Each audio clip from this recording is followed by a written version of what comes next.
राजकुमारी अंडरलीना को अपनी खूबसूरती से बहुत प्रेम था।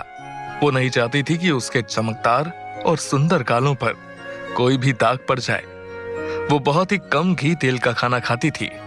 महाराज, आप इतना घी मत लगाइए मेरी रोटियों पर, मेरी त्वचा खराब हो जाएगी। अरे बिटिया, ठीक से खाओगी नहीं तो बीमार पड़ जाओगी। हाँ? बीमार पड़ूंगी तो पड़ जाऊंगी, पर मेरा चेहरा खराब नहीं होना चाहिए। आप ऐसा करिए, बिना घी की ही रोटी दीजिए। वो रोज ऐसा ही रूखा फीका खाना खाती थी। एक दिन वो देखती है कि उसके चेहरे पर एक दाग हो गया है। ओहो, ये क्या हो गया? कितनी बुरी लग रही हूँ मैं। पक्का महाराज जी ने घी लगा दिया होगा रोटियों पर। नहीं राजकुमारी जी, जब से आपने बोला है तब से मैं घी नहीं लगाता। फिर ये दाग हुआ कैसे? कुछ तो गलत खाया है मैंने। फिर वो पूरी रसोई घूम घूम कर देखती है। ये मसाले कहाँ से आए हैं? जहाँ से हमेशा आते हैं। और सब्जियाँ? सब्जियाँ तो वही वो पुरानी मंडी से आती हैं। मतलब जहाँ पर वो फैक्ट्री है? हाँ, वहीं से आ रही हैं सालों से। अब नहीं आएंगी, मैं माँ से बात करूँगी। आप बात कर लीजिए, आप जो बोलेंगी वो हो जाएगा। अंडरलीना रानी से बोलती है कि अब से मसाले और सब्जियाँ महल में ही लगाई जाएं। अरे ये क्या बात हुई? ये कोई महल में उगाया जाता है क्या? मुझे नहीं पता माँ, मेरे मुंह पर दाग धब्बे होते जा रहे हैं। और वैसे भी आजकल मुझे खाना भी नहीं पसंद आ रहा। पता नहीं कहाँ से आती हैं ये सब्जियाँ। हाँ हाँ, देखते हैं, इतना आसान नहीं होता। पर अंडरलीना अपनी जिद पर अड़ जाती है। वो खाना पीना बंद कर देती है। ये बात अच्छी नहीं है अंडरलीना, इस तरह से जिद करने लगी हो तुम। पर सब अंडरलीना की जिद के आगे हार जाते हैं। अगले दिन से वो खुद ही महल में पौधे लगाने लगती है। ये हल्दी, ये मिर्ची और ये धनिया। हाँ बस, अब यही मसाले डालेंगे खाने में। पता नहीं कहाँ कहाँ से रसोइया सामान ले आते हैं। एक तो बेस्वाद खाना और मेरा चेहरा भी खराब होता जा रहा है। अगले दिन वो रसोइये से कहती है कि उसके लगाए हुए मसाले से ही खाना बनाया जाए। राजकुमारी जी, पौधे इतनी जल्दी थोड़ी लगते हैं, और वैसे भी आपके लगाए हुए पौधे मर चुके हैं। क्या? हाँ तो माली ने ध्यान नहीं दिया होगा, अब मुझे उसकी भी खबर लेनी पड़ेगी। बस अंडरलीना ऐसे ही सब पर बरसती रहती है। राजकुमारी ने सबकी नाक में दम कर रखा है। कभी सुना है कोई महल में सब्जियां लगाता है? लेकिन राजकुमारी पर भूत सवार हो गया था। सारा दिन खाद पौधे मिट्टी में लगी रहती थी। सारा दिन महल में गंदगी ही रहती थी। कुछ समय में उसके लगाए हुए पौधों में फूल आने लग गए। अरे वाह, अब बस इन्हीं से खाना बनेगा। अब मैं बाहर के मसाले और सब्जियां इस्तेमाल नहीं करूंगी। वो रसोइये से बोल देती है कि यहाँ से सब्जियां तोड़कर खाना बनाए। एक दो दिन अब सही रहता है, पर फिर महल में सब्जियां खाने जानवर आने लगते हैं। ओहो, ये क्या हो गया? ये तोड़फोड़ किसने की है? मेरे इतने प्यारे प्यारे फूल सब खराब हो गए। इतने महंगे गमले टूट गए। ये सब किसने किया? रानी साहिबा, यहाँ छोटे मोटे बहुत जानवर आने लगे हैं। ये सब उन्हीं की वजह से हुआ है। महल में इतनी सब्जियाँ लगा दी हैं राजकुमारी जी ने, ये सब उसी की वजह से हुआ है। ओहो, राजकुमारी ने जबरदस्ती की मुसीबत मोल ले ली है। सबको परेशान कर रखा है।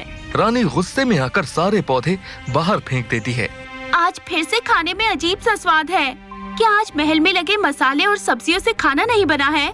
राजकुमारी जी, वो तो रानी जी ने फेंकवा दिए। महल में काफी पशु पक्षी आने लगे थे। महल गंदा लगने लगा था। उनके काफी सारे महंगे फूल वाले पौधे भी खराब हो गए थे। ये सुनते ही अंडरलीना खाना छोड़कर उठ जाती है। 1000 बार बोल दिया मैंने कि मेरे लिए घर की सब्जी और मसालों से ही खाना बनाया जाए, पर किसी को समझ में आए तब ना। पता नहीं कहाँ से सब्जियाँ लाते हैं। एक तो खाने में स्वाद नहीं आता और ऊपर से मेरा चेहरा खराब होता जा रहा है। वो फिर से पेड़ पौधे लगाने लग जाती है। अब इस बार इन्हें कोई हाथ नहीं लगाएगा। कुछ दिनों में वापस से उनमें फूल खिलते हैं। राजकुमारी वापस से खुरपी और फावड़ा लेकर बैठ जाती है। इस बार पहले से भी ज्यादा अच्छी फसल होगी। जब स्वाद खाना बनेगा ना, तब पता चलेगा कि मेरी मेहनत कितनी सफल हुई। पर रात होते होते उसके कमरे के आसपास मच्छर मक्खी मंडराने लगते हैं। वो परेशान होने लगती है। माँ, माँ, ये मच्छर और कीड़े मकोड़े कहाँ से आ रहे हैं? क्या आज घर पर सफाई नहीं हुई? मैं सो भी नहीं पा रही। सफाई तो हुई है रोज की तरह।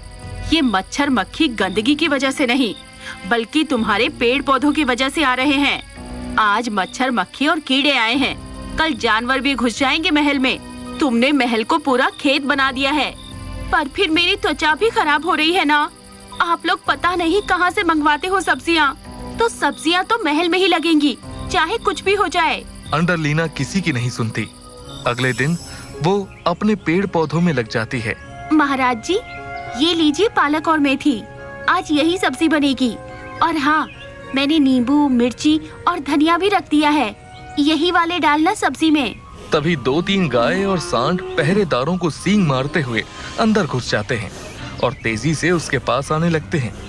वो उठती उतनी ही देर में एक गाय बहुत पास आ जाती है और उसके हाथ से पालक और बाकी की सब्जियां खाने लगती है।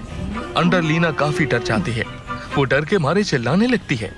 वो बहुत तेज भागने लगती है और गमले से टकराकर गिर जाती है और उसे इतनी तेज लगती है कि वो बेहोश ही हो जाती है। सब उसे संभालते हैं। अगले दिन होश आते ही राजकुमारी फिर पौधों के पास पहुंच जाती है, पर देखती है कि वहां एक भी पौधा नहीं है।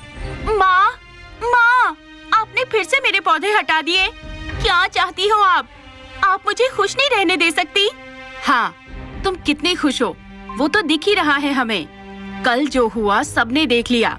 बस बहुत हो गई जिद तुम्हारी, अब महल में कोई सब्जी नहीं लगेगी। पर माँ, वो सब्जियाँ कितनी स्वाद थी, कितना अच्छा खाना बनता था। और देखिए, मेरे चेहरे पर कोई दाग भी नहीं है। अगर तुमने घर की सब्जियाँ खाने की ही जिद पकड़ ली है तो ठीक है, पर अब ये सब महल में नहीं लगाया जाएगा और तुम तो बिल्कुल ही नहीं करोगी। सिर्फ तुम्हारे पसंद की सब्जियों के लिए एक अलग से खेत तैयार करवा लिया है पिताजी ने। हमारे महल के माली ही वहाँ भी काम करेंगे और वो तुम्हारी सब्जियों की देखरेख करेंगे। अच्छा, ठीक है, पर मैं अपनी सब्जियों की देखरेख करने जाया करूँगी, जिससे मेरे मन के हिसाब से खाना बने। हाँ हाँ, वो कर लेना तुम। बस अब खुश। अंडरलीना के लिए अलग से खेत तैयार किया जाता है और वहाँ पर सिर्फ उसकी पसंद की ही सब्जियां लगती हैं।